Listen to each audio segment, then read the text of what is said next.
Bodyguards, protection agents, muscle, whatever you want to call them, these people are on the front lines for the rich, famous, and powerful. Not only do they see it all, but they deal with it all. The good, the bad, the really fucking bad, and the ugly. 5 stories, 5 completely different worlds. Explore the lives of those at the top of the protection field, seeing what it's truly like to guard society's elite. Showcasing the individuals who have protected the likes of world-famous politician Nelson Mandela, hip-hop's royalty 50 Cent and Lil Wayne, one of America's most notorious gangsters, Whitey Bulger, American ambassadors under Blackwater, and global superstar Justin Bieber. Buckle up. It's time to pull back the curtain on the inner workings of an industry that most people know nothing about.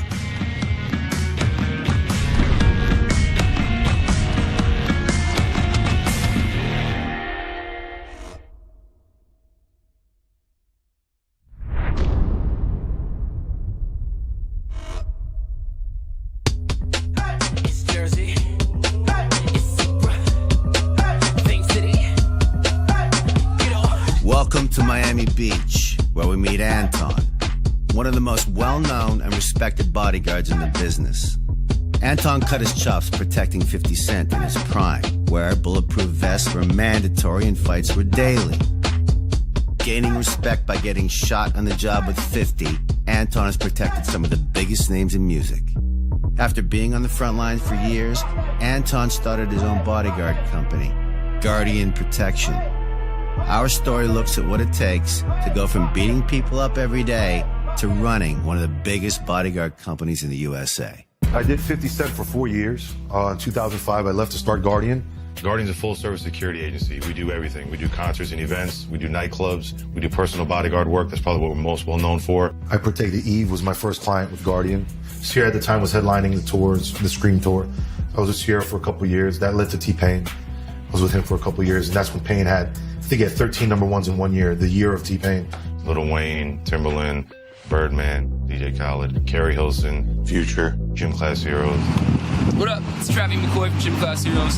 Body's got my back all day, any day. What up, Anton? All the while I was protecting all these people, I was gaining other clients. I gained Lil Wayne, so I became Lil Wayne's bodyguard. Wayne's getting out of jail. He was in Rikers Island. So that was my first day on the job, is the day that Wayne got out. His manager, Cortez, said, I'd like for you to be his head of security. And I've been with him for about 5 or 6 years now. So a mixture of me being in the clubs and me being on the road, I was able to get other clients. Shawn Mendes, Austin Mahone, Alicia Keys, Pharrell, Ariana Grande, the Kardashians. But as I'd get these clients, I'd work them first and show them this is how Guardian does it. And then I'd go to my pool of bouncers. And Josh Ponder is my operations manager. I say, Josh, who's the next guy that you think could be a bodyguard? Oh, this guy, Joe Gable. Okay, Joe, what's up? We're going to treat you as a bodyguard. You want to be a bodyguard? Yeah, let's do it. This is how much it pays. Okay, let's do it. We're probably the biggest company in the States as far as protecting the, musicians and entertainers. These guys, each one of them, I've handpicked. Every bodyguard that I have right now lined up, they were born to protect. So I would build my pool of bouncers, and I'd create bodyguards out of each one of them. I'd say, I need you to get this big. I need you to get this license. I need you to shoot this many times. I need you to train this much. And we have an alliance with American Top Team that we've been training with. And they would train and we'd build them up. And then I'd try them off with little artists, local artists. Work with this guy here. How did he do? He did good. Okay, now boom, we put him with another artist. Before you know it, now we've got 23 bodyguards right now around the world, 24/7, around all those names I just mentioned. My guys are living in their houses every day. They're with them 24 hours a day, 365 days a year around the world. So a lot of these guys say that I bodyguard this and I bodyguard that. They're all full of shit.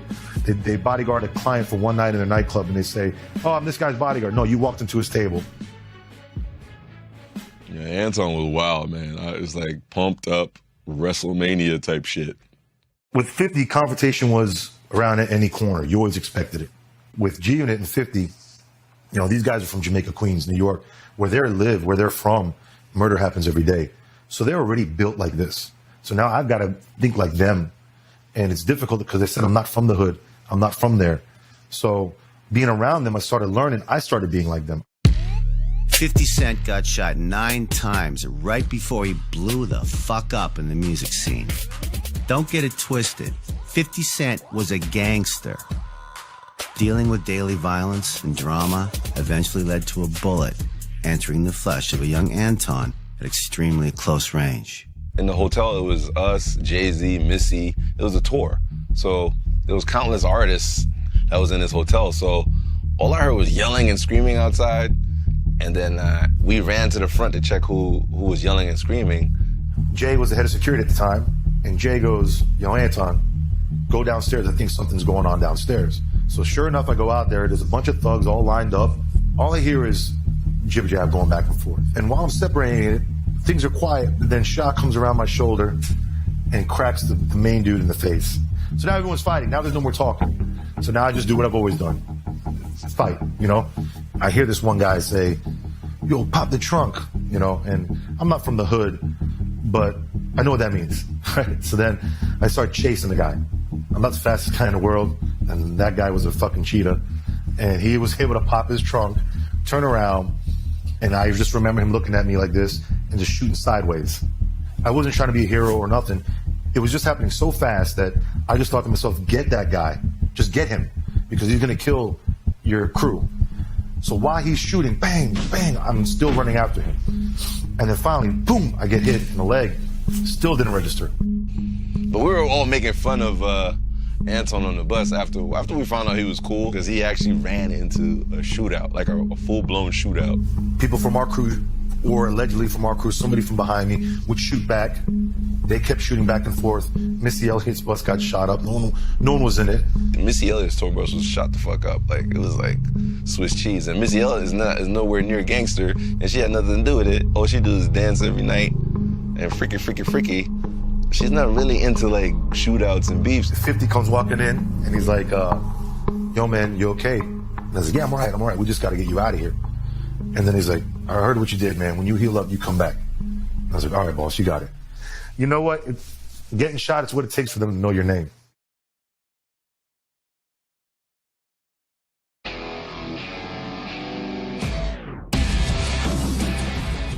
Let's flash back to the year 2010. Twitter was in its infancy. Instagram had not launched. And a song called Baby by Justin Bieber hit radio stations all over the world, propelling the Canadian teenager on a path to international stardom. Bieber became one of the world's biggest stars, right at the time when the rise of social media was changing the climate of fame and the way fans could connect with their favorite artists. Everywhere the young star goes, cameras follow. At this point, Justin could be at the tip of the North Pole, and you could be damn sure there would be at least one girl waiting to take a selfie with him. With this constant scrutiny and exposure, a high-quality bodyguard is imperative. We met up with Justin's director of security, Mikey, at the beginning of Bieber's Global Purpose Tour in Vancouver, Canada. Mikey is the epitome of the modern bodyguard, mixing brain and brawn to not only keep Justin safe, but ensure the numerous moving parts of the world tour run smoothly. My name is Mikey Arana, and I've been working for Justin Bieber for 3.5 years now. First time I needed security, I used this guy named Kenny, who was actually not really a real security guard. He was actually just a boy of mine who was like large. And we figured he could scare people off just because of the way he looked. But after a while, I really needed legitimate security. I think we started to realize we needed security when thousands of people started showing up at radio stations. It was a little overwhelming.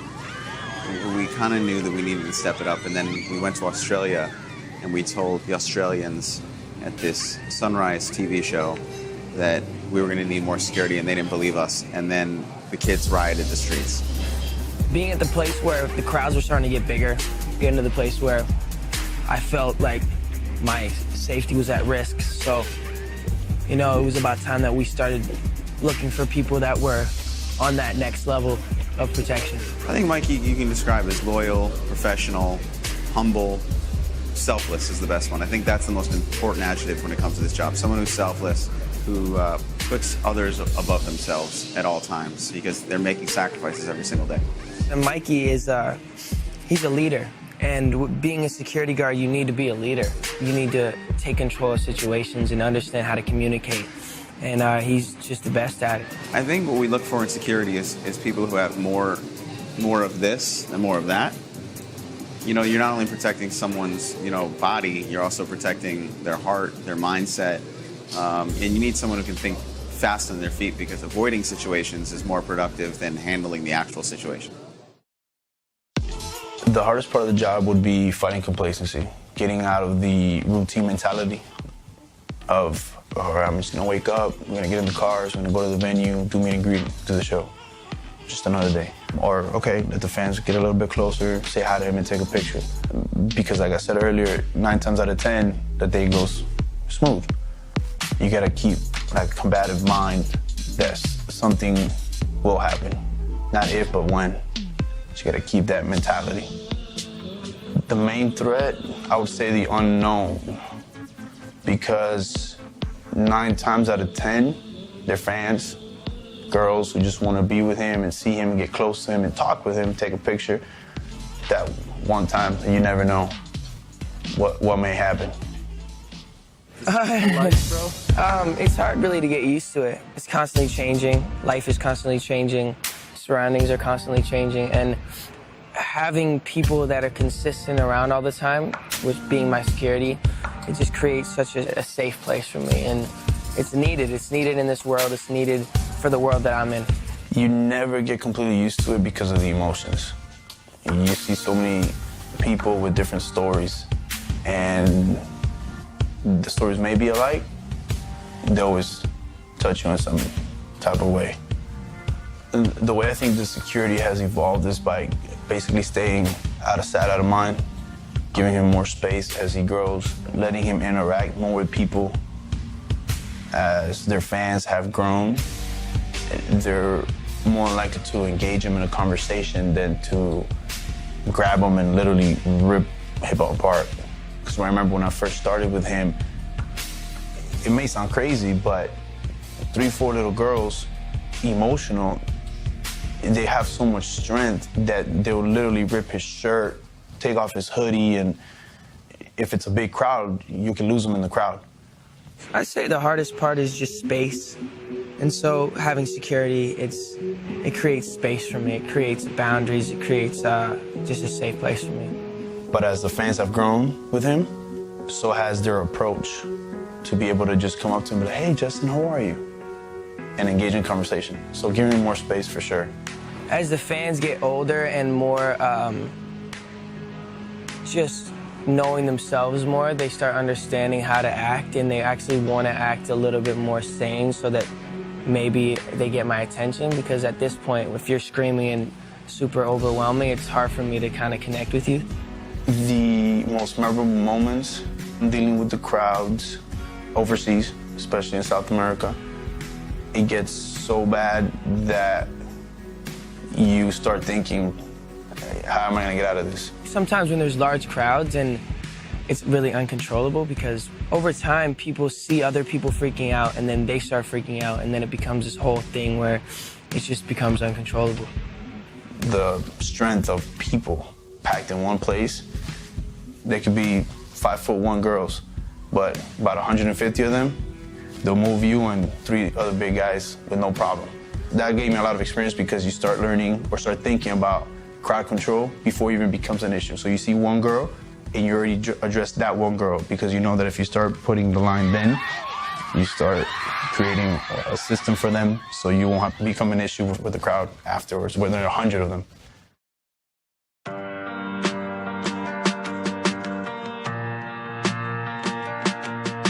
Yeah, I would say me and Justin are friends.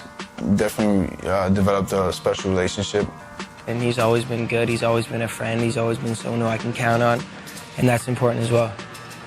I think just because of the fact, you know, how I get to see him every day and respect what he goes through, and vice versa. He sees what I go through and has that respect towards me, and yeah, great relationship. You know, after a while, you end up building relationships with the people that are around you every day. Even venue security, you know, you see them so much and you build a rapport with them. I think that also could go with one of the hardest parts of the job, to be able to maintain the client and friend relationship, knowing when to step in as a mentor, as a person who you know, grow emotions to, and when to just shut up and be an employee. I think you want someone that cares about, you know, the artist. They prefer to remain professional, because that's a true pro. Someone who can really put their ass on the line for somebody, but at the same time knows how to walk that very, you know, gray area. You know, people get caught up in it sometimes, and other times they're not caring enough. And, you know, finding that nice mix of someone who really understands the person, gives a shit, but at the same time can stay professional. When you find it, you know.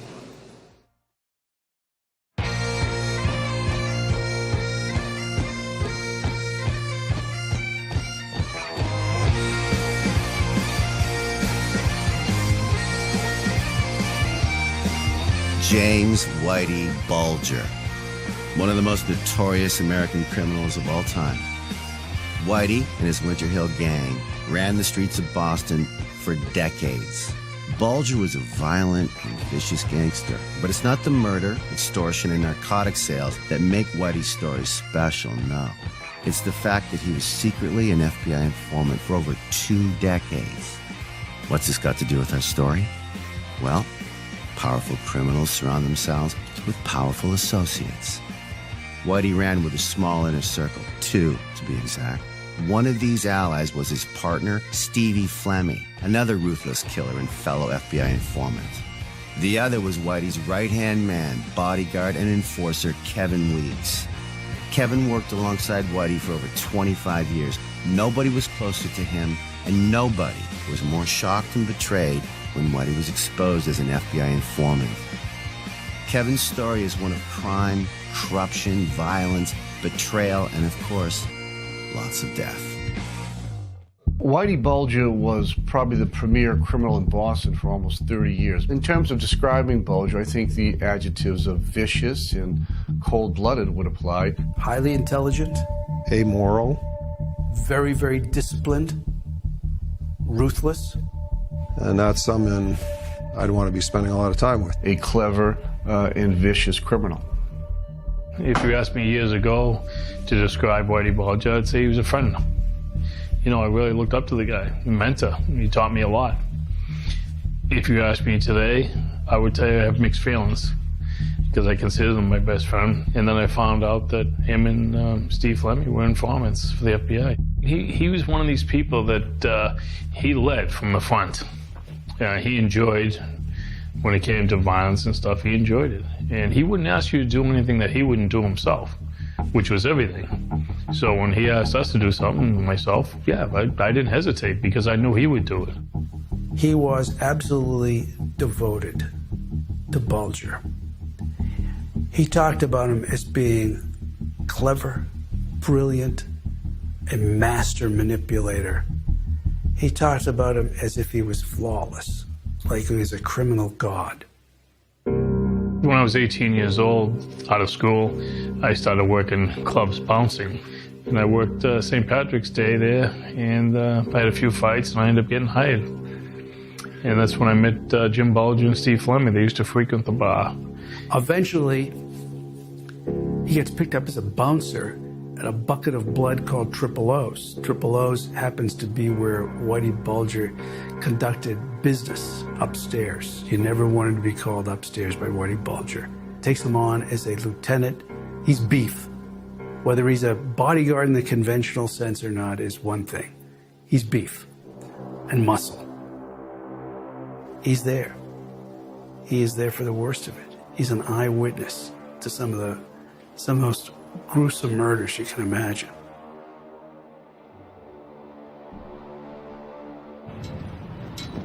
Jim Bulger, I got along with great, and I trusted him. And basically, I kind of knew what he was thinking. Well, there was a fellow, Brian Halloran, and he was an associate of Winter Hill.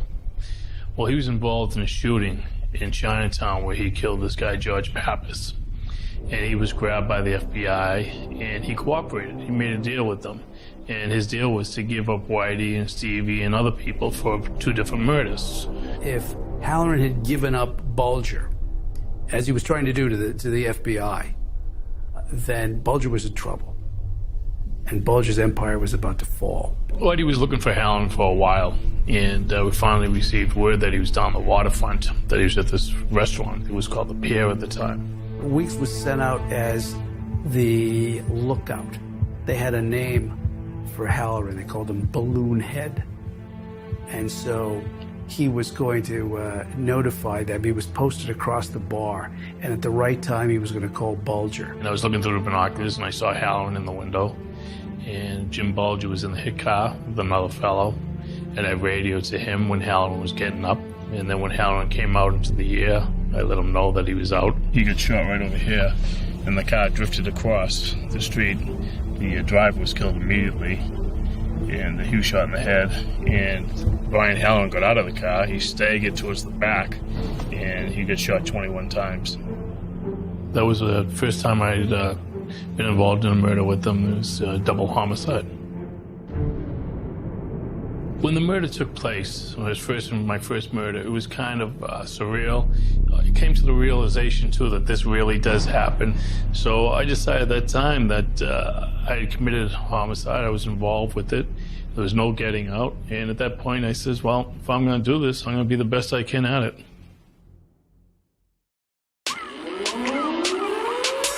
In North America, the term bodyguard immediately invokes the vision of somebody protecting a musician, an actor, an athlete.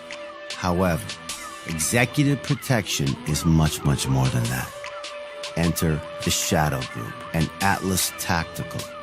High-risk targets, 24/7 life or death possibilities.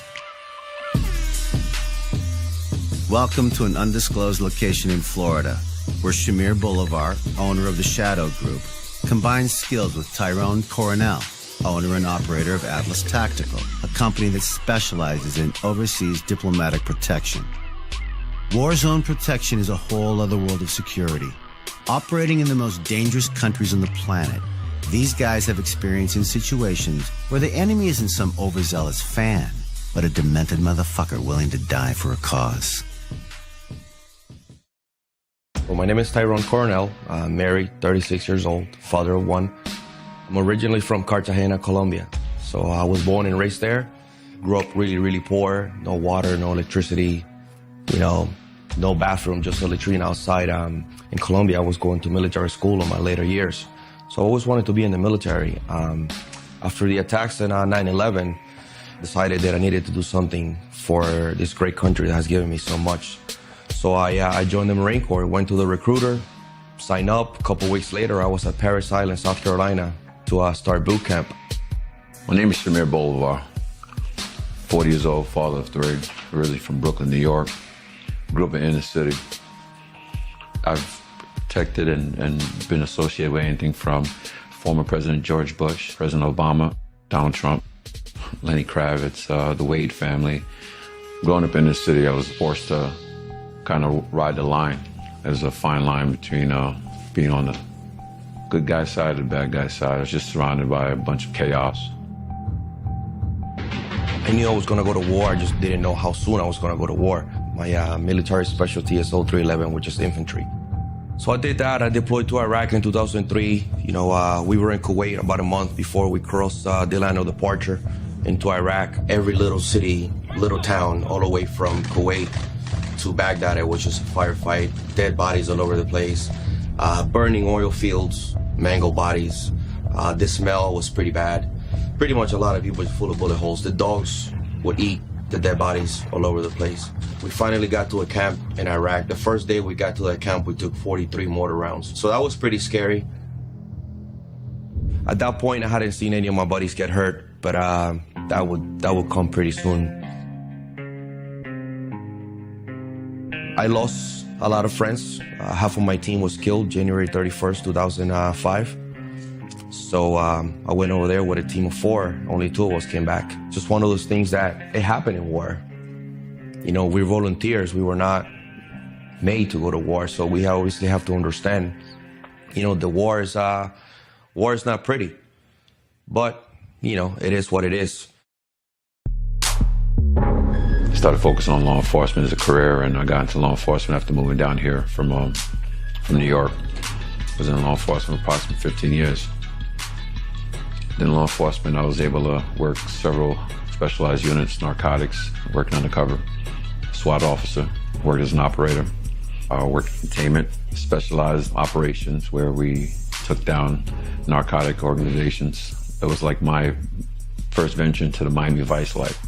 Throughout the time doing dignitary protection as a SWAT officer, as a patrol officer, presidential motorcade would come through, we'd help Secret Service. I was like, you know what? There's some money in this. This is a very profitable business. I'm just on the wrong side of it. We used to ride around Baghdad with a Humvee, no doors, no top, it was just whatever. On our second deployment, they started putting IEDs.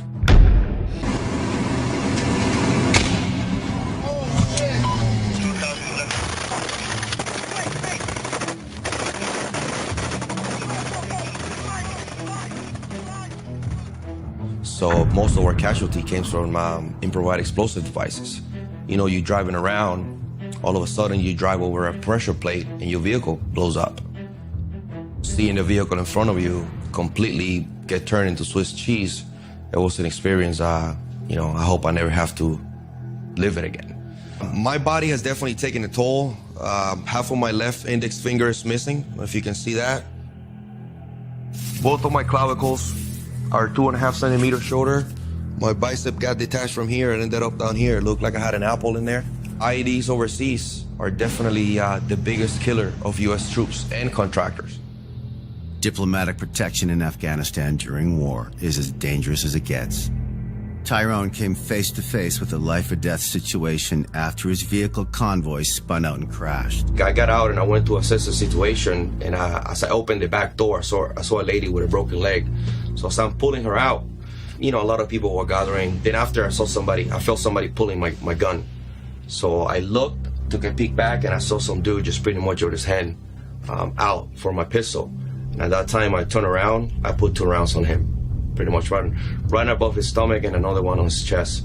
One of those situations that you feel bad for the people, but at the same time, it's either them or us. I have to come home to my family. I gotta do what I gotta do to stay alive. After I got out of the Marine Corps, I didn't even know what I wanted to do. I got a call from a company called Blackwater. I'm not sure if you guys have heard about it. Yep, that Blackwater.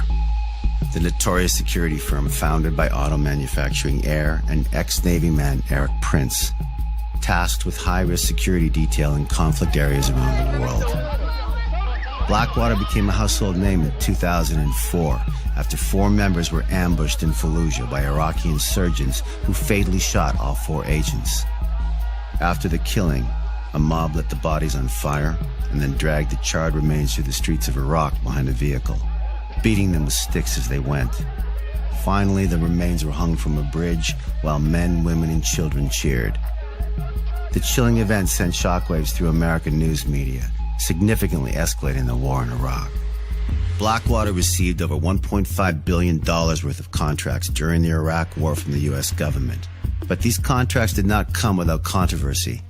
Between 2005 and 2007, Blackwater was involved in 195 shooting incidents. Negative press became associated with Blackwater's brash way of doing business, peaking on September 16, 2007, when a team opened fire on a group of people at Nisor Square in Baghdad, killing 17, injuring 20. The Blackwater guards explained that the group was ambushed and the shooting was an act of self-defense. But the United States federal court decided otherwise, sentencing 3 men to 30 years in jail and 1 man to life in prison. We have a bad rap for some incidents that happen, but I can tell you that Blackwater is the only company in doing security overseas that has a 100% record. We have never lost a client, ever, but nobody talks about that. When I was with Blackwater, I was on 2 teams. I was on a team called TST, Tactical Support Team. If they couldn't make it back for themselves, we had to go and get them. The other teams I was with the ambassador. So wherever he went, I went right next to him, whatever the mission. A lot of people think that contractors are just out to kill people. Well, we're not. We get paid to take care of whoever and bring him back safe. We're not there to get into a firefight with somebody. We're just there to have one person from point A to point B and then back to point A.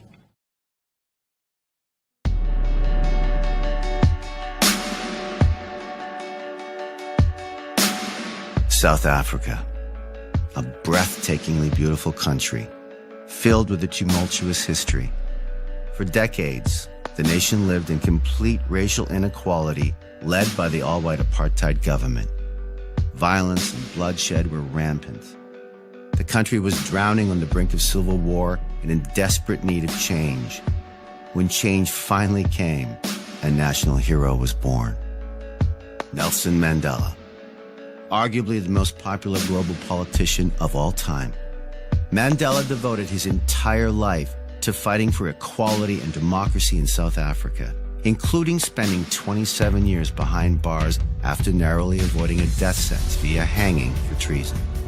Following his 1994 inauguration as South Africa's first elected president, Mandela immediately set out to change the fiber of the country.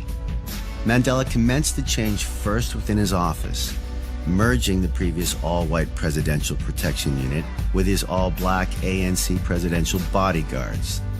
This is where our story begins. Rory Stein, presidential team lead and longtime fixture of the racially motivated apartheid police, was forced to work alongside Mandela's head bodyguard of 4 years, Jason Tasabalala.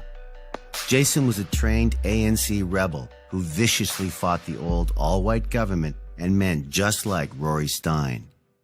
What transpired helped build the foundation of an entire nation.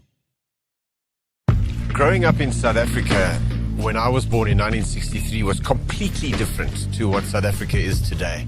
Apartheid had 15 years to establish itself by the time I was born. So when I was born, everything was segregated.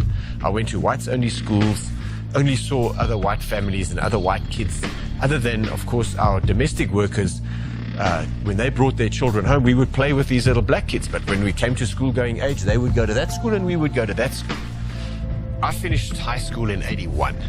At that time, it was mandatory for every white male leaving school to do 2 years of national service in the South African Defence Force, as it was then, which meant you had to go to the army.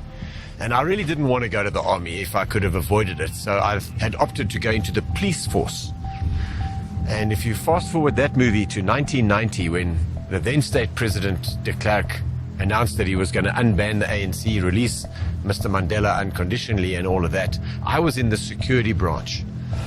Well, the special branch at that time, it was like a Gestapo, basically. The special branch was really tasked to keeping apartheid alive, for lack of a better explanation, because they would be considered the #1 enemy. It would be highly unlikely to accommodate those people in your new government. The most brutal unit that you can ever have at that time. If you are arrested by the special branch, you can disappear. It was the hardcore side of the apartheid police force. We went to Madiba and told him, he said, Rory is one of the guys that was in the special branch. And he was allegedly have been involved in bombing one of the Khotso house. He has been attached to us. How can we work with this guy? Well, having received my training in the police, and in particular in the special branch or the security branch, we were trained in the ideology and the strategy of the ANC. I didn't buy into any of the stuff that he was saying when he was released from prison about South Africa being for all her people, both black and white, and we want to build one country and all of that. I have come out with one single objective, and that is to help to bring South Africans together, black and white. The fact that Nelson Mandela gave people the opportunity to change, I think that was very much part of his characteristic, that he gave a person that opportunity and he was willing to take that risk in his most inner circle, to allow someone like Rory Stein to say, you've got the opportunity to change. We were taught in those days that the sole idea of the ANC as a liberation movement was to just sweep all of properly thinking, like-minded white people into the sea and take over the country. And as it turns out, I couldn't have been more wrong. Come 1994, when we now have a new president, who insisted, by the way, that his staff and even his protection team must reflect the demographic of all of South Africa. It was very, very difficult. It was difficult for us because we were the cops that used to protect the previously all white government leaders, and we are, by dint of our constitution, required to protect our head of state. Now we've got a new head of state who comes with his own security detail, quite rightly. I mean, they're never going to hand their president over to a bunch of white guys who were previously their enemies. I don't think it was going to be a perfect relationship from the outset because of our historical backgrounds, the different worlds where we're coming from, the culture where we're coming from. As you can understand, security is about trust, believing in each other, that will cover each other's back. But for us, it was difficult because some of these guys that we were supposed to work with, they're actually the ones who were arresting us, who were, supporting the brutal system of apartheid. And we're asking ourselves, how do we work with these guys? Do we trust them? That guy who was formerly my enemy as a security branch cop, I was hunting those guys who we considered to be terrorists, and they're now my colleagues. The only way that I can learn to trust him as my colleague is to work with him, to hurt with him. It takes time. Trust, or building trust, takes time. There's no shortcut to that. We're here for a job. We're not here to be friends. We're here to make sure that we discharge our duties as professionals. Over a period of time, the relationship, obviously grew closer and closer. To see them amalgamating and working together in the beginning was quite entertaining, actually. They used to group themselves in different offices, and later on, of course, they started socializing together even. When they realized that we have to pull this off as a team, there's no individuals here. We actually had two teams. We'll have the main team and we had the other team. And Madiba said to us, he called a meeting to say, look, I want you to work with all South Africans. Because I work with all South Africans, black and white.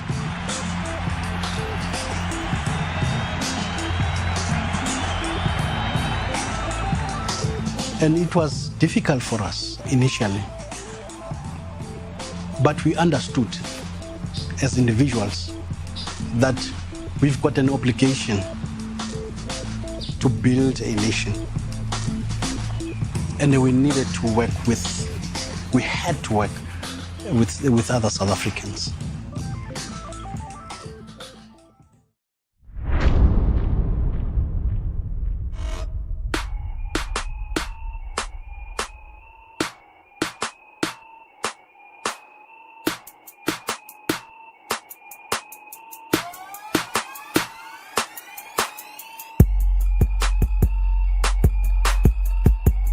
Headquartered in Miami, Florida, Guardian Protection works major festivals and concerts with their personal bodyguard service and venue security.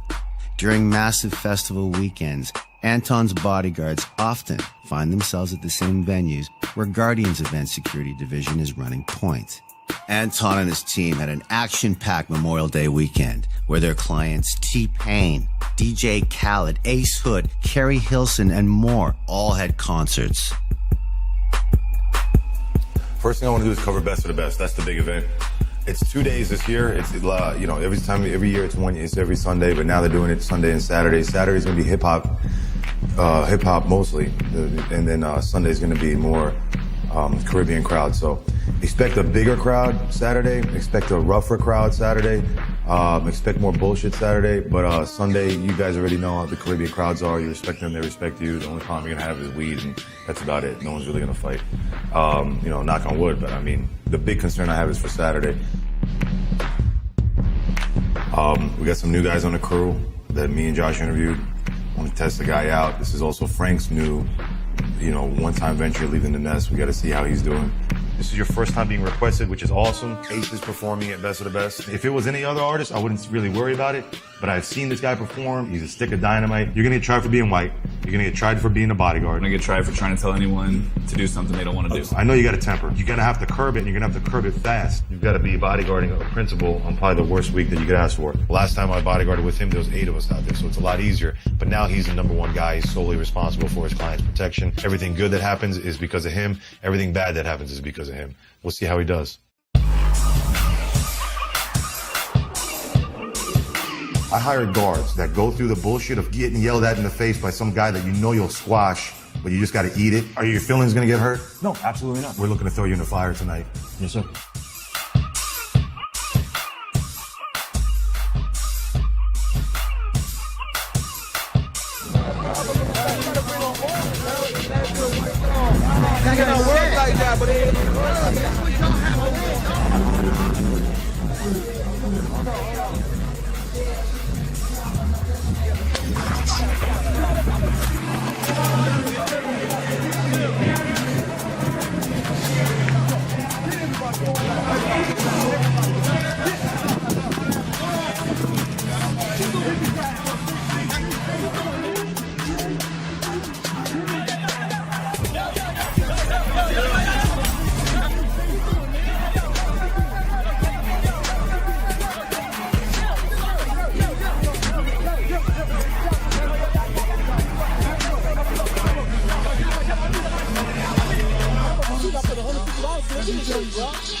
First of all, I'm a cop, and you better back up. First of all, I'm a police officer. Back up, bro. Back up. I'm on duty. Talk to yourself. Talk to yourself. Talk to yourself.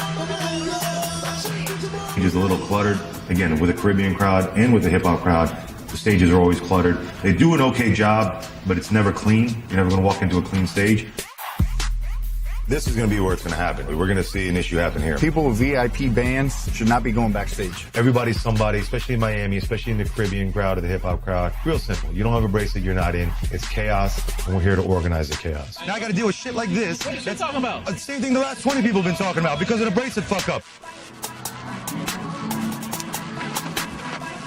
Hey, get the hell off me, man. Get the hell off me, man.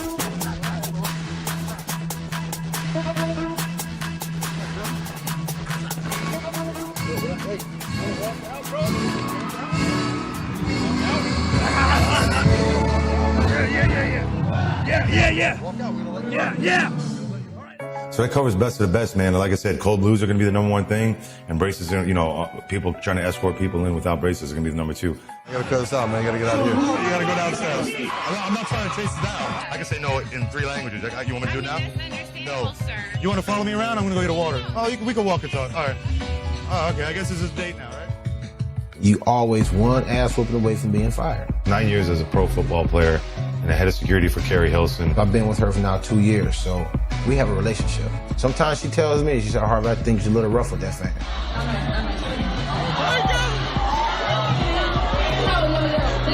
At the end of the day, you got to your show safe, you got on stage safe, and went back to your hotel safe.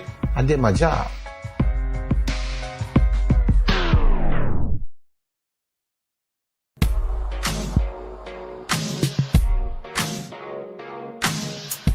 Mikey has flourished as Bieber's director of security because he's been able to keep Justin safe while simultaneously dealing with a variety of logistical executions that ensure Team Bieber runs smoothly. We joined Mikey and Justin for an inside look at the day-to-day workings of a world tour. We were able to take him off to the underground, so the crowd doesn't even notice. Like, if you see him right now, they're still standing there, thinking that, like, he's still here. Cars are there, buses are there, so, like, all the hype is here. He goes underground, out to the other side. I'm on a group chat right now with 5-6 people, coordinating where they are. Chiropractor, trainers. Yeah, so he could ask them at any time. So then if you ask, where's the chiro, where's this? So everybody has to be together at one. Hurry up and wait. Don't forget to take your belongings that you'll need for him, like masseuse for a table, the trainer, his protein. And he said he wants chiro and the masseuse to meet him at the venue. So it's like, all right, that's what I'm already working on it. Before he even asked, I'm already setting it up because it's like you already know what you're gonna ask. That's the 3.5 years thing. Yeah. He's like, yeah, he's gonna want this, and that, and then get a text. Hey, he wants this, and that. Oh, okay, already got it. That's another thing we do too. Like sometimes, like if it's one of us getting out, we're gonna go to the gym or something. Paparazzi even too. We'll stop, open the doors, and be like, look, he's not here. Check. Stop following. Thank you. This is not George Clooney. This is not so and so.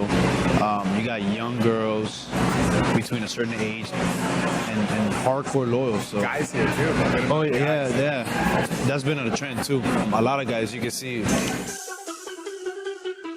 Yeah, so since right now it's kind of, since he's already there, it's just basically go walk through what the location of everything, anywhere from dressing room to catering. Eventually the meet and greet where it's going to take place, how they got that organized, and kind of make sure it works with, again, crowd control. Just get to know the venue a little bit, see where our car is going to be staged at, where the bus is going to be. Okay, so nobody through the back of this, and nobody through this side. Where you have them coming in from? Huh? Where you have them coming in from? This is how we're gonna have them come in. Okay, so they're gonna wait over there, behind like the curb. The people are coming in from From the opposite side. That's what we're coming in through the back so they won't see them. Gotcha, okay. And here, we're going in here, we'll move this, and then you'll be set already. Okay. Only the first 20 people get selfies, then after that, everybody has to have their phones. Their phones, okay. So in, wrap around, out. Wrap around this way, boom. Do you have a head count? Do you have a head count how many people for today? 160. Oh, that's not bad. Like we did 250 in Seattle.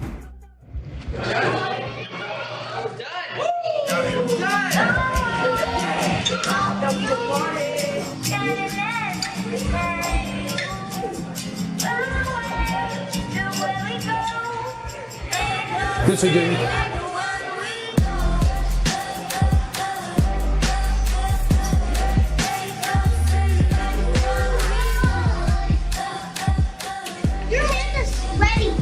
No, you just put some disinfectant.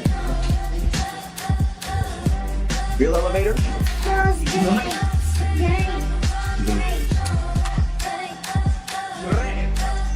How much? My mother, she's oldest woman in Kazakhstan. She's 42.